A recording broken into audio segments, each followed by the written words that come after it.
Hello, everyone. Greetings and a warm welcome to each and every one of you at MUFC Red Devils NCR.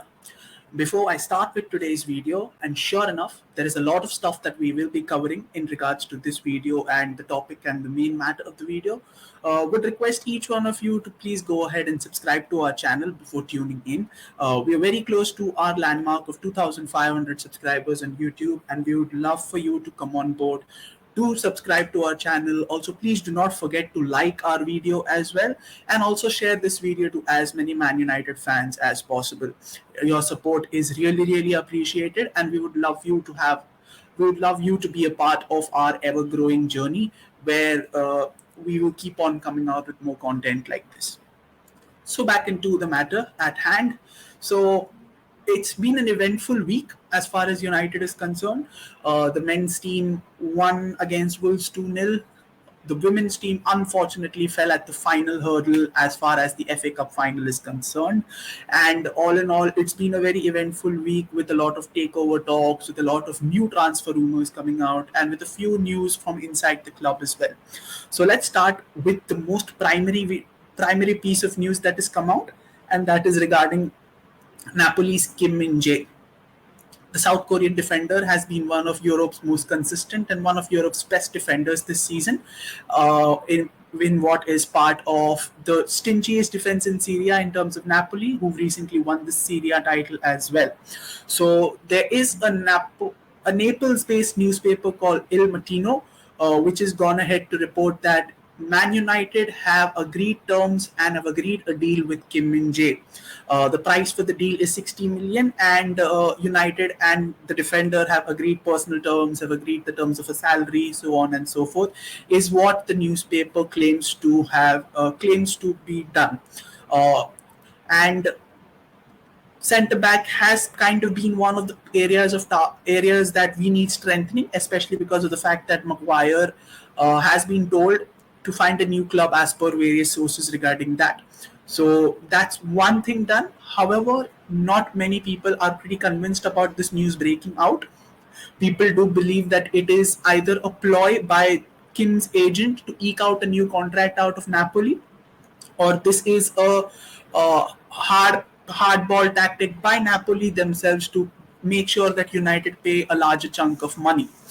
Another reason why United is trying to make sure that the Kim deal is done as quickly as possible is that Kim will be going to South Korea to fulfill his mandatory period of military service for the country, and it comes around the same time where his release clause will be active for that foreseeable future, which is why United believe that offering a substantial sum more than the release clause and a pretty substantial salary would be enough for the player to turn his attention to Manchester, especially the red side of Manchester.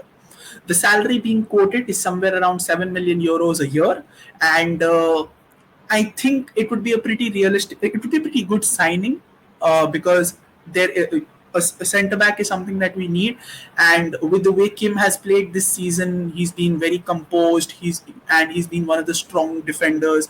He also had a pretty good World Cup with South Korea as well.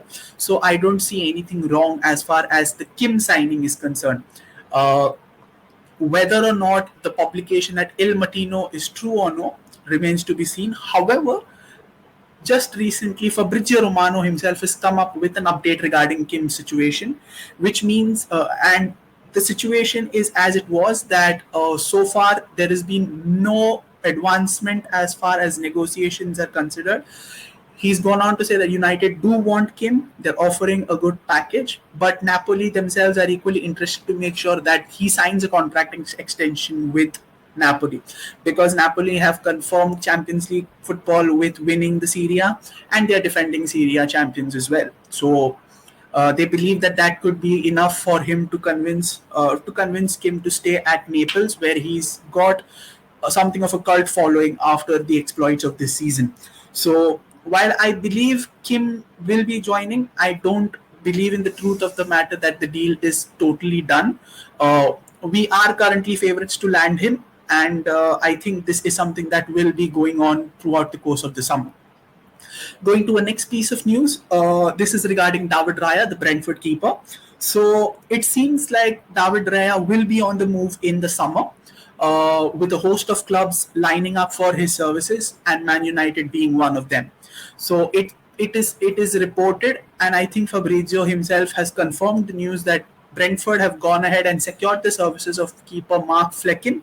The 29-year-old will be putting on pen to paper in what is a 13 million euro deal with the Bees, uh, and will be their starting goalkeeper. So with Brentford getting their business done with Flecken and with Thomas Strakosha as their backup, their goalkeeping situation seems to have sorted, which means that Raya will be moving and will be looking out for a new club. At 27, Raya is perhaps one of the keepers that we've been keeping an eye on, and with Premier League experience, he's played in the Premier League for 2 seasons now. He's been one of the best keepers this season, and had been in the plane to Qatar as well, where as part of Spain's World Cup squad. So I believe we will be looking at Raya as an option. And with only 1 year left on his current contract, I think we will be able to get him in a cheap if we choose to get David Raya. I personally believe that Raya is one of the best options that we have, and we should do everything we can to make sure that he is signed for us. Makes the transition much easier from one Spaniard to another, and also it will also facilitate a much needed dose of competition to De Gea in the grander scheme of things. So I believe if the time is right, I think Raya needs to be pursued aggressively. If not, then maybe look at another option. But I think Raya should be high up there in the priorities for United's next number one. Coming to our next news, finally, United have announced that Phil Jones and Axel Tuanzebe will be released at the end of this season as their contracts are expiring, and they will be released by the clubs as free agents. Uh, Two different defenders who were considered to be pretty strong, pretty good, pretty technically efficient, but unfortunately things did not work out for either one of them due to multiple reasons, being constant chopping and changing, injuries, so on and so forth. Both of them had undeniable talent. Sir Alex went on to call Phil Jones as a future United captain, whereas Axel Tuanzebe was also considered to be one among the fabled youth academy who could have been there in United sides for years to come. Unfortunately, it did not transpire the way it was for. But I do believe that Axel Tuanzebe and Phil Jones deserve a good send off, not because of the fact that they've done a lot. They've been good in patches. They did what they could to the best of their abilities. Especially Phil Jones. I mean, the man has been subjected to a torrent of abuse, to a torrent of trolls. He's been considered as a comical figure for quite a few years now, and the contract that he received only served on to pile on the misery that he had. But people need to understand that he's given his all whenever it was called upon. His last appearance, his last start for the club was versus Wolves at Old Trafford in 2022. And you need to remember that he was our best player in that game. Though we lost that game, but he was our best player. As far as Tuanzebe is concerned, we will always remember that performance, that defensive masterclass he put on versus PSG at the Parc des Princes, where he pocketed Mbappe and Neymar along with Van Bissaka. So there was quality, there was a lot of talent, but unfortunately it did not work out for either side. So thank you for both of them for their services to the club. Uh, I hope uh, I hope they get success and in whatever undertakings they choose to do outside of United and whatever they decide to do in their post-football career as well. Wish them nothing but the best. Did not have much of a problem with either of them. It's sad to see Phil Jones go the way he did. He could have been a useful addition, but unfortunately, he was never ever available. Same goes with Axel Tuanzebe. He just wasn't available, and it's a pity it had to end this way. But that's how football goes. That's what the business. That's what business is all about. The last and another substantial amount of news is the midfield dilemma. Now, Antariksh in yesterday's video spoke about the Rabiot situation where Rabiot has been targeted aggressively by Ten Hag. Ten Hag wants him, and it remains to be seen what the conversation is about, because it's reported that Ten Hag did have conversations about acquiring Rabiot on a free transfer this season. Antariksh put it very eloquently and explained it very well that what could be the situation as far as Rabiot is concerned.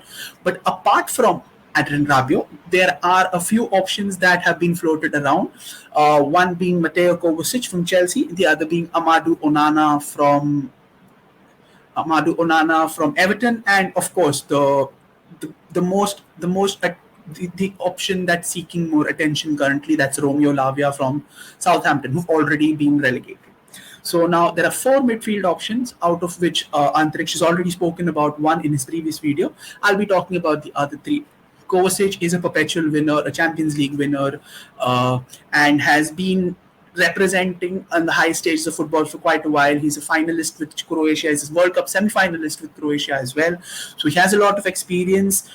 He's more often than not put in a 7 or an 8 out of 10 performance for Chelsea whenever he's played, and he's been fairly available for them also, with not a lot of injury issues as and when. So that is a very, very plausible option with 1 year left on his contract as well. However, there are a lot of teams again who are lining up for his services, with Man City being the front runners there. Amadou Onana is a very tantalizing prospect.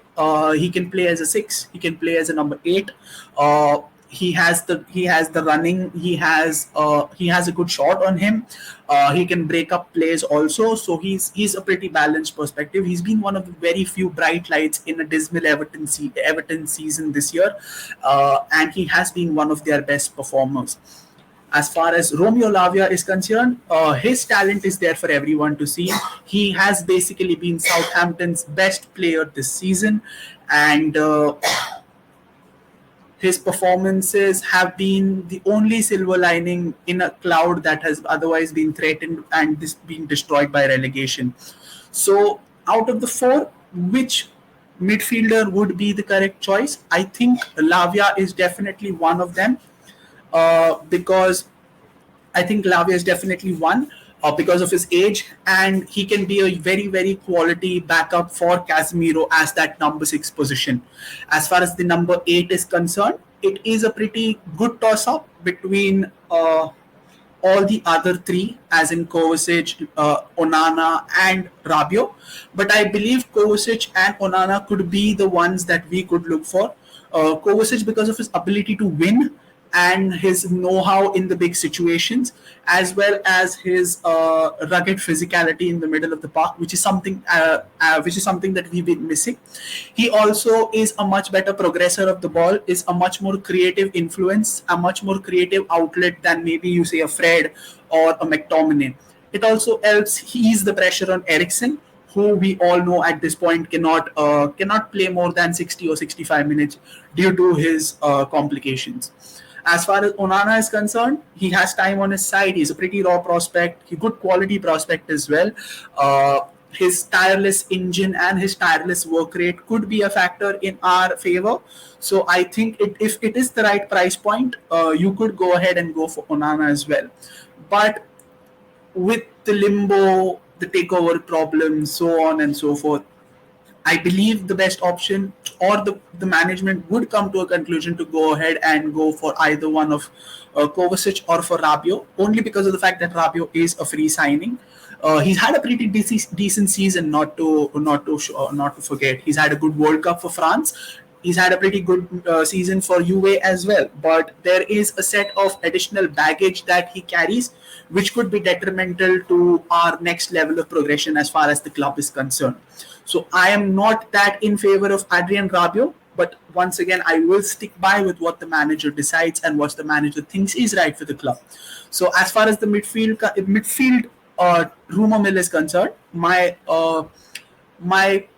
preference from most favorable to least favorable would be Kovacic, Onana. Who was the third one? Kovacic, Onana. No, it would be Lavia, Kovacic, Onana, and and Rabio, with Rabio being the least favorable, and Lavia should be the one who we should be going for in this season, especially now that his price will be much more reduced as far as the price point is concerned because of the impending relegation of Southampton. With that being said, we come to an end of this video. Thank you so much once again for tuning in. Once again, a reminder to go ahead, like our video, subscribe to our channel, and also share this video to as many United fans as possible. Do not forget to press the bell icon so that you're notified for each and every video that comes out of the channel. Do follow us on our social media on Instagram and Twitter. The link is in the description below. Also, join us on our WhatsApp group where we are ever growing and we always have room for more. With that being said, we come to an end of this episode. Thank you so much for tuning once again. This is Delvin signing off. Up until next time, do stay safe, do stay healthy, and GGMU to all.